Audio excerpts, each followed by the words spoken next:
Hello, it is I, your boy Gomi, and we are back with another UFC fight tonight at the Apex. As you may or may not know, I keep saying this with these Apex cards that I think they're bad, I think they have bad matchmaking, but I'm always hopeful it end up being good. I will be honest, the last one was good. I was talking a lot of smack about it, and I said, God, on paper, it's one of the worst fight nights I've seen. And then in practice, it was actually good. I really hope that it follows a trend with this one. I don't know. Last weekend was all right. I didn't watch a few of the fights. I'm just sad that the iron chin of Drew Dober it's cracked. It's fully cracked. It's been cracked since Matt Frivola, but we just didn't want to believe it. Brandon Moreno by decision was the lock of the night. I wish I put more money on that. And otherwise, it was an okay card. I hope we carry the momentum into this one, but we're really waiting for 314. 314 is going to be the card. So let's break it down. Oh, this is the wrong page. Let's break it down. We're first gonna have to get through some crap, to say the least. But first fight is gonna be Vanessa Demolopoulos, Italian name, versus Talita Alencar. I've been very critical of both fighters in the past, and I think it's very warranted, to be perfectly honest with you. I don't think Alencar is good at all, to be honest with you, and Vanessa, I think, is chaotic, wild, better striker overall. Otherwise, nah. Alencar has been subbed by rather mid fighters, so that's what leads me to think that she might get submitted on the ground. I'm not sure. It's hard to say. Keep in mind, those submissions were in grappling matches, by the way. I'm gonna have to go with Vanessa Demolopoulos. This is definitely a dog or pass, and I have a hard feeling that Vanessa's gonna be the dog. If she isn't, I might change that. Yeah, yep, she's a dog, very slightly a dog. So Vanessa by, I don't think she'll submit her in MMA though. Vanessa by decision, who cares? Screw that fight. And then, not that good a fight in my opinion. Victor Henry versus Pedro Falcao. Victor Henry is freaking old. There's a lot of old fighters on this card. This card is like the veteran card, where they're basically putting out a lot of old fighters out to greener pastures, which is very funny. He's 37 in the bantamweight division, and that's enough for me to not want to pick you, to be honest with you. Pedro Falcao, he doesn't have anything where I think he's very unique at, to be honest with you. His ground game is okay. Otherwise, he's extremely basic in all aspects. And I think that's enough in the bantamweight division to defeat an aging Victor Henry. Plus, we see Victor Henry, he can be not the best on the ground. Not bad, but not the best. So, slight advantage for Falcao, but honestly, this is an extremely close fight that I would not bet. Odds wise, Victor Henry's a favorite. Interesting. And then Falcao is going to be plus 180. Yeah, I'm going with the. And you close that out, Gummy. Close that out. You definitely did need that open. Yeah, you need that open. But yeah, I'm definitely going to be going with the younger guy, Pedro Falcao. And keep in mind too, I say younger, but he's like not that, like he's still 32. So this is probably the worst fight on the card. Also, I don't know, is Estela Nunes Amanda Nunes' wife or sister? I can never remember. Regardless, Estela Nunes, who was supposed to fight Molly McCann like 2 weeks ago, against Loma Lookboonmee. This is a very low-level fight. Estela Nunes is on a whopping 4-fight losing streak. It's 4 fights, right? Yeah, she's on a big losing streak. And Loma Lookboonmee, she's at least on a win streak. And she's looked like the quintessential women's MMA fighter in these, where there's not a lot of cage pushing. She has some power in her like regional scene, but we haven't seen a lot of that in UFC. This is not a fight I'm looking to bet. I'm gonna go Loma Lookboonmee. Loma by decision is almost essentially a lock. She's probably going to be a massive favorite. Ha! Minus 600 for Loma. plus 430 for Nunes. Of course, that makes perfect sense. Chris McKee versus Daniel Fruenza. I never like picking the Contender Series guy, but I'm gonna have to go with Fruenza or Frunza, whatever the case is. I just heard Martinez say earlier, Chris McKee is not good.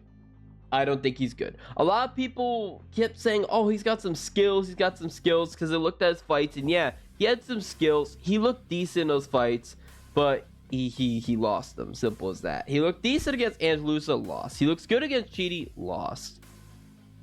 He looked good against Morono, lost. And he lost to Alex Morono. And then, are we really going to go over what happened with Chimaev? I just simply don't think he's good. They should not have brought him back to the UFC, honestly. I think Fruenza is going to knock him out. Fruenza is extremely powerful. That's really it. That's really it. He's got power. He's got really good power. He's technical, effective. That should be enough for Reese McKee. I don't know. This is not a fight I'm looking to bet. Rick, I'm going with Daniel by TKO as well, too. Minus 162 favorite for Daniel, and then why did I say Danielle? And then plus 136 for Riss McKee. Big knee, Mickey. Man, this is a really bad card. Diana Belbita versus Dione Barboza. Diane, she's not good. Her grappling is really bad. It's non-existent. It's not there. It's nowhere. It's nowhere to be found. Barbosa is a judo black belt. She is a nightmare on the ground at this level. I don't think her striking's that good, to be honest with you, but I don't think she's gonna need it. I think if it touches the ground, it's over. I really think that's the case. She has only 3 submissions to her name, but I think that's enough to submit the girl who's been submitted, what, 5 times? 5 times she's been submitted, yeah. Yeah, nah. Barbosa, submission. She better be a favorite. Oh, massive favorite, minus 550 plus 400. Like, dude, you can't bet this. You can't bet this. That and the Nunes Lukbumi fight, you can't bet those fights, man. God. Davy Grant, the restaurateur, versus Daniel Santos, an Olivier clone. God, man, these Olivier clones are like, they're like the opposite of the fighting nerds. They're not that Daniel Santos bad. He's not bad at all. But they're just not as good as the main guy, which is Charles Oliveira. It's really funny to me, to be honest with you. But yes, Davy Grant is a very slick striker with a pretty good submission game. I think despite him being much older in a bigger weight, in a smaller weight class, I think he's just more efficient. But again, being near 40, I think he's 39 in the bantamweight division, that's just a death sentence in most cases, honestly. Daniel Santos, he's reckless, he's got more power, and I like his boxing better. He will make this fight a dogfight, and he's made other fights a dogfight. I don't know. It's just I like the striking and more dynamicism of Davy Grant. It's hard to say. Let's just go what I wrote down. I don't remember. So Grant decision, what I wrote down. All right. Grant, are you the favorite? Ooh, Grant, the underdog. Ah, man, I gotta. I went against the old man before. I'm gonna go against the old man. I can't have these people in the lower weight classes are they're finally slowing down to a T. So I'm actually going with Daniel Santos to get it done by decision. I don't like that. Daniel Santos TKO. I don't care. Fight me. I want to change down my notes so I can keep track of that. Santos TKO. Screw it. Ode Osborne versus Louis Guril.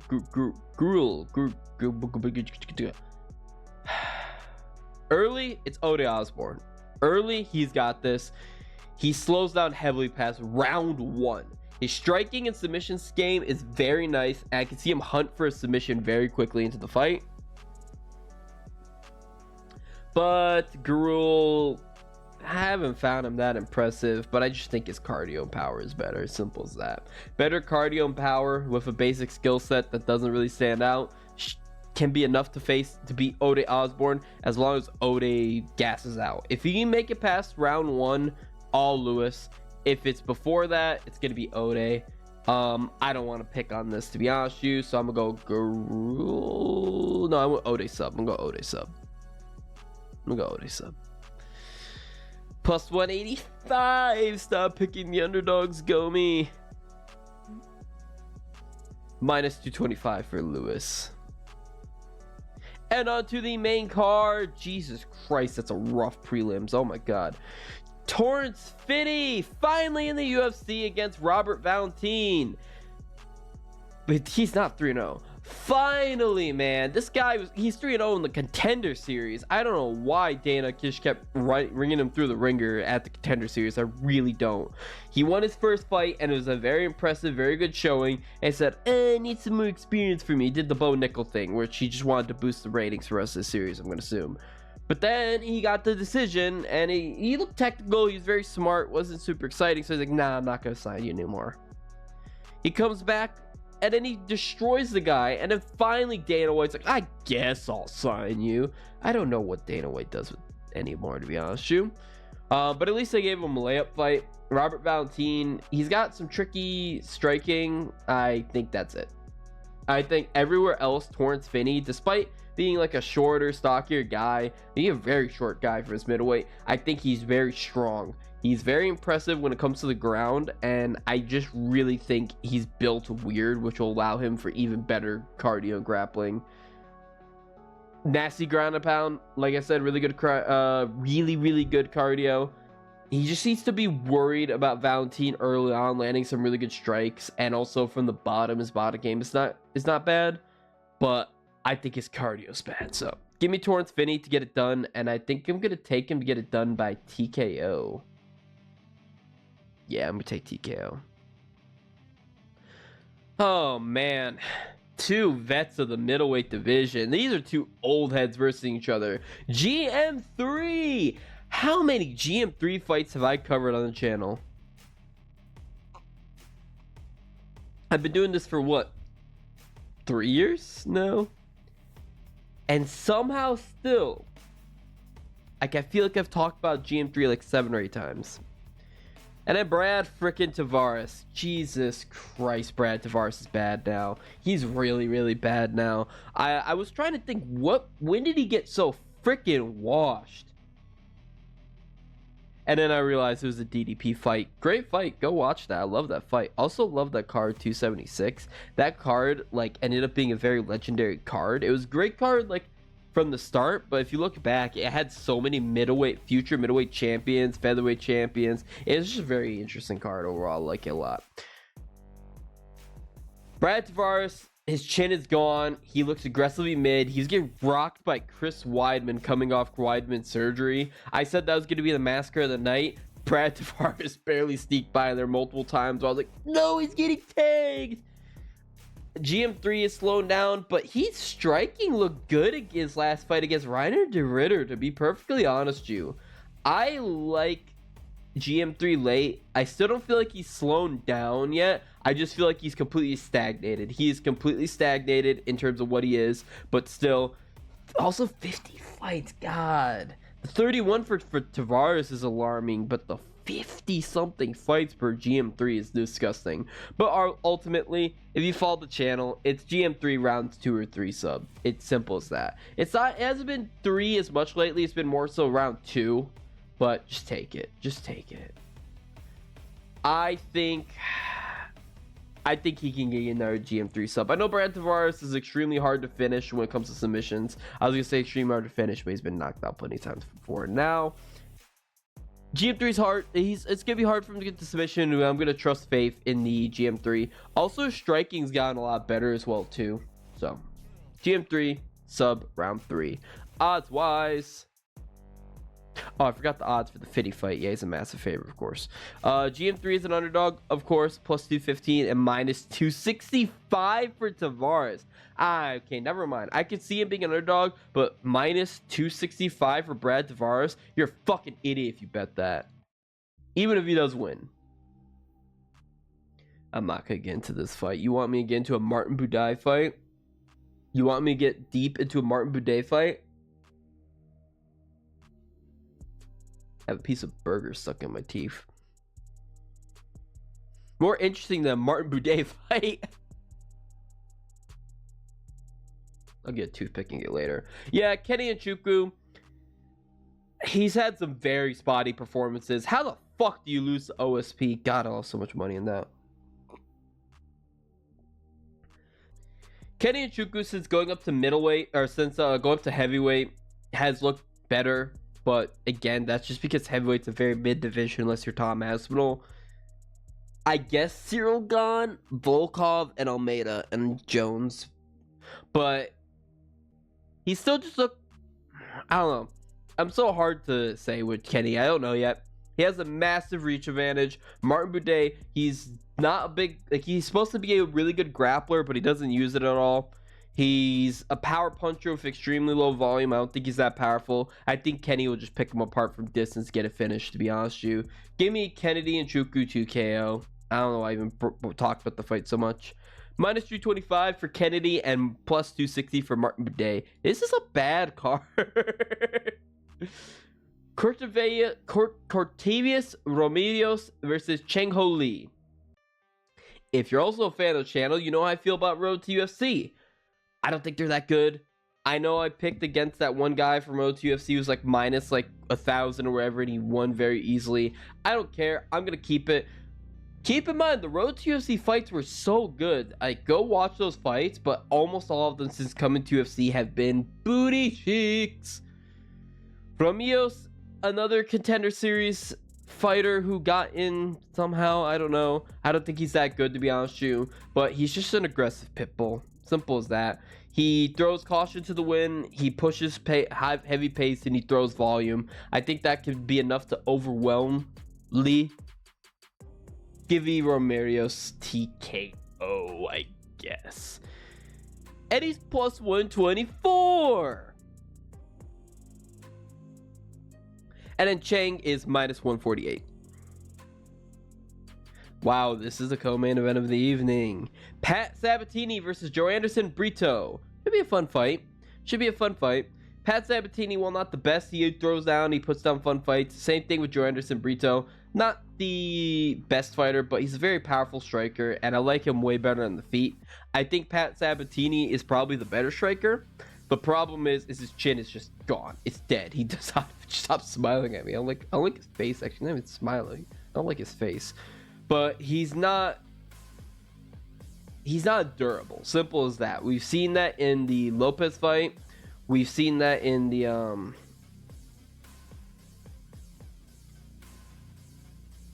what fight was it? The Pierce fight. We've seen it in the Pierce fight.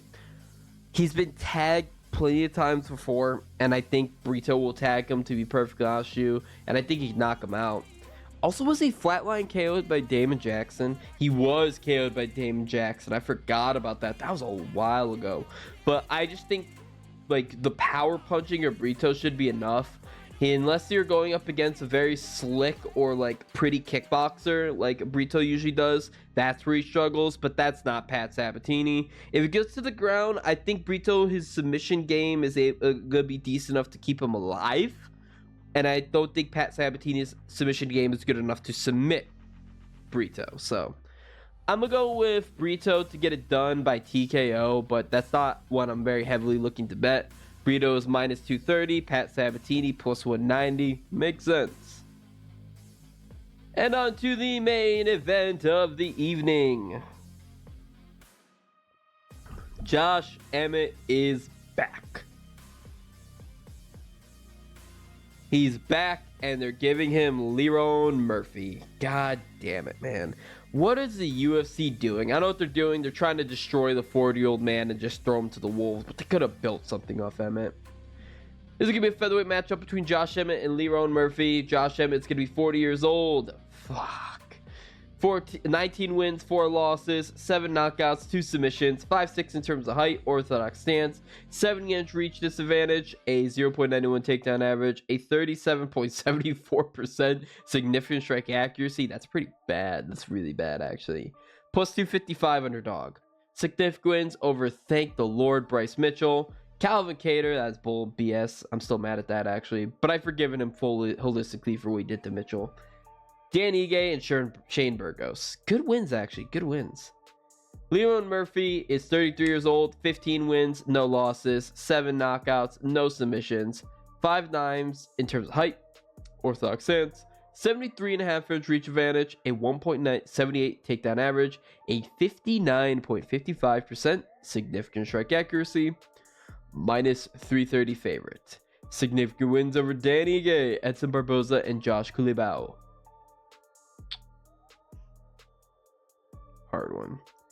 Hard one.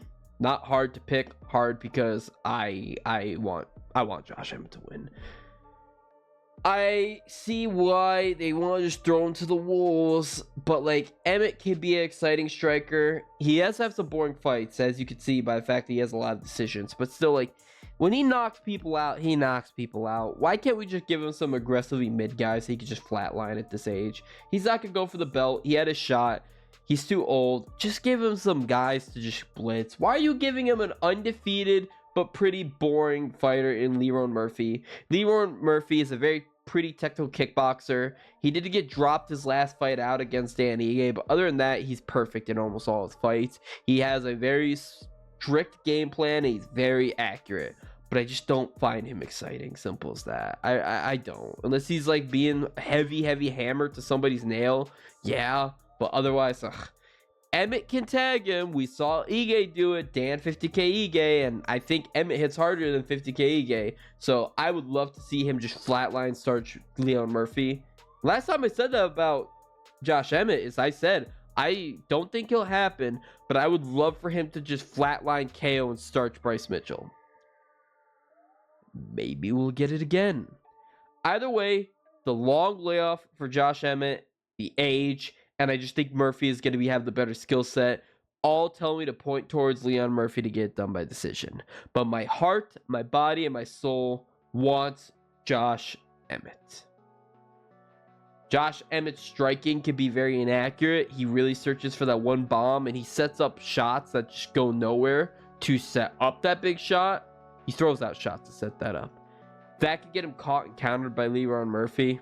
I could see this going like the Topuria fight, but less power on Murphy's part, a lot less power. But ultimately, I want Emmett to win. But Murphy's probably going to win. Well, this has been your boy Gomi. That was a card. Please let me know what you think in the comment section below, and bye-bye.